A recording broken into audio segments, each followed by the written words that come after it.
चलिए जानते हैं आज की मुख्य हेडलाइंस। सरकार ने किया ऐलान, 18 दिसंबर से 10 जनवरी तक रहेगा संपूर्ण लॉकडाउन। कोरोना वायरस वैक्सीन लगवाने के लिए चाहिए आधार कार्ड समेत 12 तरह के कागजात, सरकार ने जारी की गाइडलाइन। सावधान, देश में आज से ट्रैफिक के इस नियम को लेकर होगी सख्ती, कटेगा मोटा चालान। बैंक ग्राहकों के लिए बड़ी खबर, बदलेगा चेक से पेमेंट करने का तरीका, 1 जनवरी से लागू होंगे नए नियम। देश में एक्सप्रेस वे पर रफ्तार पर लगी रोक, अब इतनी रखनी होगी गति सीमा। देश के इन शहरों में नहीं मनेगा नए साल का सार्वजनिक जश्न, देखिए लिस्ट। न्यू ईयर गिफ्ट, आम यात्रियों के लिए शुरू हुई लोकल ट्रेन की सर्विस। जी हां दोस्तों, और भी बहुत बड़ी काम की खबरें निकल कर आ रही है, इसलिए वीडियो को लास्ट तक जरूर देखना। तो चलिए जानते हैं एक एक करके तमाम बड़ी खबरों को। पर इससे पहले अभी तक आपने इस वीडियो को लाइक नहीं किया तो लाइक कर दीजिए। तो चलिए वीडियो स्टार्ट करते हैं। आम आदमी को बड़ा झटका, 15 दिन में दूसरी बार बढ़े एलपीजी गैस सिलेंडर के दाम, आज इतने रुपए महंगा हुआ। जी हां, सरकार ने आम आदमी को बड़ा झटका दिया है। सरकार ने एक बार फिर एलपीजी गैस सिलेंडर की कीमतें बढ़ा दी है। एलपीजी गैस सिलेंडर की कीमतों में 50 रुपए प्रति सिलेंडर की बढ़ोतरी हुई है। इस बढ़ोतरी के बाद अब बिना सब्सिडी वाले 14.2 किलोग्राम एलपीजी गैस सिलेंडर की कीमत बढ़कर 694 रुपए हो गई। गैस सिलेंडर की कीमतों में 15 दिनों में यह दूसरी बढ़ोतरी है। इसके अलावा 19 किलोग्राम वाले कमर्शियल गैस सिलेंडर के भाव में 36 रुपए की बढ़ोतरी हुई। नई कीमतें आज से लागू हो गई। इससे पहले तेल कंपनियों ने 3 दिसंबर को गैस सिलेंडर के भाव में 50 रुपए का इजाफा किया था। 15 दिनों में गैस सिलेंडर की कीमतों में 100 रुपए की तेजी आई है। कोरोना वायरस वैक्सीन लगवाने के लिए चाहिए आधार कार्ड समेत 12 तरह के कागजात, सरकार ने जारी की गाइडलाइन। जी हां, वैश्विक महामारी कोरोना वायरस से निजात पाने के लिए इसका टीका बनाने का काम भारत में भी युद्ध स्तर पर चल रहा है। केंद्र सरकार ने भी टीकाकरण के लिए पूरी तैयारी कर ली है। वैश्विक महामारी कोरोना वायरस टीकाकरण के लिए 50 साल या उससे ज्यादा उम्र के व्यक्ति को चिन्हित करने के लिए नए मतदाता सूची का इस्तेमाल किया जाएगा। कोरोना वायरस टीकाकरण के लिए रजिस्ट्रेशन करवाने के लिए मतदाता पहचान पत्र, Aadhaar card, driving licence, passport, pension के दस्तावेज समेत 12 दस्तावेजों में से कोई एक जरूरी होगा। सावधान, दिल्ली में आज से ट्रैफिक के इस नियम को लेकर होगी सख्ती, लगेगा 5,500 रुपए का फाइन। जी हां, दिल्ली में अब हर गाड़ी पर कलर कोटेड फ्यूल स्टिकर और हाई सिक्योरिटी नंबर प्लेट लगाना अनिवार्य है। अगर दिल्ली में रजिस्टर हुई किसी गाड़ी पर ये दोनों चीजें नहीं मिलती है तो उन पर जुर्माना लगाया जाएगा। दिल्ली में अब अभियान भी चलाया जा रहा है जिसमें वाहनों की जांच की जाएगी और ये चेक किया जाएगा कि हाई सिक्योरिटी रजिस्ट्रेशन प्लेट और कलर कोटेड स्टिकर लगा है या नहीं। वहीं इनके नहीं लगे होने पर 5,500 रुपए का चालान भी काटा जा सकता है। दिल्ली में अब colour coated fuel sticker Delhi की गाड़ियों के लिए काफी जरूरी है। गाड़ी के लिए कलर कोटेड स्टिकर इसलिए खास है क्योंकि इससे ये पता चलेगा कि गाड़ी कौन से फ्यूल से चलती है। इस स्टिकर के जरिए पता चलने में आसानी होगी कि गाड़ी पेट्रोल या डीजल पर चल रही है या फिर इलेक्ट्रिक कार है। इतना ही नहीं, इससे ये भी पता चलेगा कि गाड़ी की रजिस्ट्रेशन कब हुई है और ये कौन सा बीएल मॉडल है। वहीं गार्ड पर लगे हाई सिक्योरिटी नंबर प्लेट पर मौजूद लेजर कोड भी इस पर मौजूद होगा। बैंक ग्राहकों के लिए बड़ी खबर, बदलेगा चेक से पेमेंट करने का तरीका, 1 जनवरी से लागू होंगे नए नियम। जी हां, रिजर्व बैंक ऑफ इंडिया ने नए साल की पहली सुबह यानी 1 जनवरी 2021 से चेक के जरिए पेमेंट करने के नियमों में बदलाव कर दिया है। आरबीआई के नए पॉजिटिव पे सिस्टम के तहत चेक के जरिए 50,000 रुपए या इससे ज्यादा पेमेंट पर कुछ जरूरी जानकारियों की दोबारा पुष्टि करनी होगी। हालांकि यह अकाउंट होल्डर पर निर्भर करेगा कि वह इस सुविधा का लाभ उठाता है या नहीं। देश में तेजी से बढ़ते बैंकिंग धोखाधड़ी के मामलों पर रोक लगाने के लिए आरबीआई ने यह फैसला लिया है। दोस्तों, अगली खबर जानने से पहले आपसे एक रिक्वेस्ट है कि इस वीडियो को बनाने में मुझे बहुत ज्यादा मेहनत लगती है, तो इस मेहनत के लिए वीडियो को एक छोटा सा लाइक जरूर करें। मोदी सरकार ने कोरोना वैक्सीन को लेकर ऑपरेशन गाइडलाइन बनाई। जी हां, भारत सरकार ने कोरोना वैक्सीन को लेकर ऑपरेशन गाइडलाइन बनाई है। इसमें कैसे टीकाकरण किया जाएगा, इसका पूरा खाका तैयार है। पिछले हफ्ते केंद्रीय स्वास्थ्य मंत्रालय ने साफ कर दिया था कि कोरोना वैक्सीन के आने के बाद कैसे लोगों तक इसको पहुंचाना है, इसकी तैयारी कर ली गई है।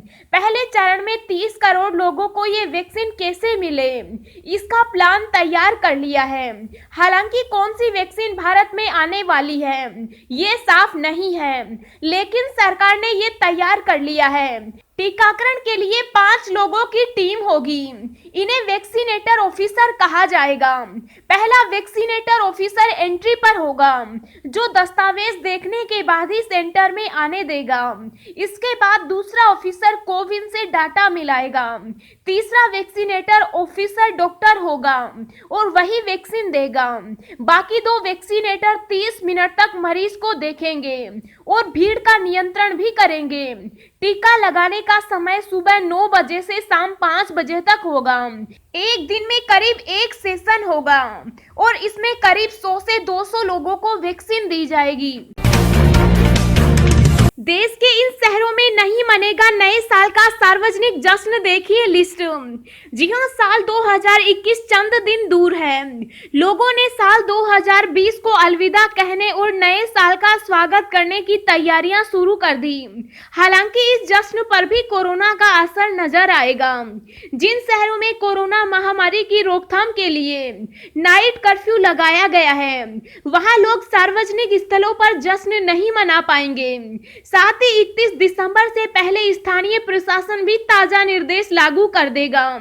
यहाँ देखिए उन राज्यों या शहरों की लिस्ट जहां नाइट कर्फ्यू लगा है और यहाँ आम लोगों के लिए सार्वजनिक जश्न मनाना संभव नहीं होगा। हिमाचल प्रदेश सरकार ने कहा कि सार्वजनिक रूप से नए साल का जश्न नहीं मनाया जाएगा, क्योंकि राज्य सरकार ने रात के कर्फ्यू को 5 जनवरी तक बढ़ा दिया। पंजाब के सभी शहरों में नाइट कर्फ्यू लगा है। सभी शहरों में होटल और मैरिज गार्डन को हर हाल में रात 9:30 बजे बंद करना होगा। नियमों का उल्लंघन करने वालों पर फाइन दोगुना करते हुए 1,000 रुपए कर दिया गया है। राजस्थान के 5 शहरों में 21 नवंबर से अनिश्चित काल के लिए नाइट कर्फ्यू लगा है। गुजरात में भी नाइट कर्फ्यू लगा है।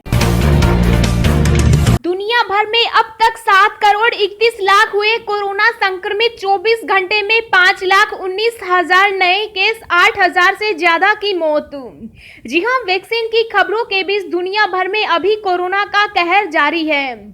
दुनिया के हर कोने से नए कोरोना मरीज सामने आ रहे हैं। दुनिया भर में कोरोना संक्रमितों का आंकड़ा 7 करोड़ 31 लाख के पार पहुंच गया। कोरोना वायरस की चपेट में आकर 16,27,000 से ज्यादा लोगों की मौत हो चुकी। हालांकि 5 करोड़ 12 लाख लोग इस खतरनाक बीमारी से ठीक भी हो चुके। कुल 7 करोड़ में से 2 करोड़ लोग अभी भी संक्रमित हैं, उनका इलाज चल रहा है। दुनिया में पिछले 24 घंटे में 5,19,000 नए मामले सामने आए और 8,359 संक्रमितों की जान चली गई। भारत में पिछले 24 घंटे में 22,065 नए कोविड-19 संक्रमण के मामले दर्ज हुए। वहीं एक दिन में 354 मौतें हुई। इस तरह से भारत में कुल 99 लाख से अधिक लोग अब तक संक्रमित हो चुके। इसके अलावा मृतकों का आंकड़ा 1,44,000 हो गया। देश में कुल सक्रिय मामले 3,42,000 हैं। पिछले 24 घंटों में 34,777 नए डिस्चार्ज के साथ अब तक 94,25,000 लोग इस महामारी से उबर चुके हैं। मुंबई वालों को मिलेगा न्यू ईयर गिफ्ट। आम यात्रियों के लिए शुरू हो सकती है लोकल ट्रेन की सर्विस। जी हां, मुंबई की लोकल ट्रेनों को शहर की लाइफलाइन कहा जाता है, लेकिन कोरोना संकट के चलते यही लाइफलाइन पिछले 9 महीनों से बंद पड़ी है। लेकिन 2021 का साल मुंबई वालों के लिए खुशखबरी लेकर आ सकता है। सूत्रों के मुताबिक मुंबई में आम यात्रियों के लिए लोकल सेवा जनवरी से शुरू हो सकती है। राज्य सरकार ने कहा कि आम यात्रियों को राहत देने के लिए सरकार विचार कर रही है। अब सब कुछ ठीक रहा तो अगले महीने तक लोकल ट्रेन आम यात्रियों के लिए शुरू की जा सकती है। सरकार ने किया ऐलान, 18 दिसंबर से 10 जनवरी तक रहेगा संपूर्ण लॉकडाउन। जी हां, पूरे विश्व में ग्लोबल संकट कोविड-19 का कहर जारी है। पूरे विश्व में अब तक कोविड-19 की चपेट में 7.27 करोड़ से ज्यादा लोग आ चुके। वहीं पूरे विश्व से अब तक 16.20 लाख लोगों की जान जा चुकी। यूरोपीय मुल्कों में इन दिनों पूरे विश्व की दूसरी लहर जारी है। ऐसे में जर्मनी भी दूसरी लहर से गुजर रहा है। इस बार मार्च अप्रैल के मुकाबले स्थिति कहीं अधिक भयावह है। जर्मनी के कई शहरों में अस्पतालों की आईसीयू क्षमता 90 से 95% से ज्यादा भर चुकी है। ऐसे में जर्मनी सरकार अपने देश में अब तक सबसे सख्त लॉकडाउन लागू करने वाली है। सरकार ने देश में सख्त लॉकडाउन लागू होने से सिर्फ 2 दिन पहले सभी निवासियों से अनुरोध किया है कि वे लॉकडाउन से पहले सभी आवश्यक चीजों की खरीदारी कर लें। यमुना एक्सप्रेस वे पर रफ्तार लगी रोक, अब इतनी रखनी होगी गति सीमा। जी हां, सर्दी में बढ़ते कोहरे और धुंध के कारण आए दिन एक्सीडेंट होते रहते हैं, जिसकी वजह से अब यमुना एक्सप्रेस वे पर गति लिमिट को कम कर दिया गया। यमुना एक्सप्रेस वे पर रात 12 बजे से वाहनों की रफ्तार कम करने का आदेश लागू हो गया। अब 15 फरवरी तक इस एक्सप्रेस वे पर वाहनों की अधिकतम रफ्तार 75 किलोमीटर प्रति घंटा रहेगी। भारी वाहन भी 80 के बजाय अब 60 किलोमीटर प्रति घंटे की रफ्तार से ही चलेंगे। गति सीमा का उल्लंघन करने पर वाहनों के चालान काटे जाएंगे। टोल प्लाजा पर वाहन चालकों की सुस्ती दूर करने के लिए टोल प्रबंधन की तरफ से चाय का इंतजाम किया जाएगा। महाराष्ट्र पुणे में 1400 निजी स्कूलों ने बंद की ऑनलाइन क्लास, फीस नहीं दे पा रहे अभिभावक। जी हां, पुणे में स्कूल फीस न मिलने की वजह से कई स्कूलों ने ऑनलाइन क्लास बंद कर दी है। स्कूलों के इस संगठन का कहना है कि कोरोना संक्रमण के कारण पैदा हुए वित्तीय दिक्कतों की वजह से कई बच्चों के माता पिता स्कूल फीस का भुगतान नहीं कर पा रहे। Federation of school association in Maharashtra ने कहा है कि फीस भुगतान न करने की वजह से वित्तीय संकट पैदा हो गया है। अभी अभी सरकारी कर्मचारियों को खुशखबरी, सैलरी पर आई ये बड़ी खबर। जी हां, कोरोना वायरस महामारी ने पूरी दुनिया की अर्थव्यवस्था को तबाह कर दिया। इस जानलेवा महामारी की वजह से पूरी दुनिया में आर्थिक मंदी का दौर चल रहा है। इसके कारण सरकारी खजाने को भी काफी नुकसान हुआ। इसकी वजह से केंद्रीय कर्मचारियों की सैलरी में बढ़ोतरी नहीं हुई। केंद्र सरकार ने कर्मचारियों के महंगाई भत्ता में कटौती की। वर्तमान समय में कर्मचारियों को 21% की जगह 17% के हिसाब से भुगतान हो रहा है। कोरोना संकट की वजह से सरकार ने डीए में कटौती की है। डीए में यह कटौती जून 2021 तक लागू रहेगी। इसके बाद सरकार डीए में कर्मचारियों को राहत देने का फैसला ले सकती है और कर्मचारियों की सैलरी में भी बढ़ोतरी की जा सकती है। इसके अलावा पेंशन भोगियों के पेंशन भी बढ़ जाएंगे।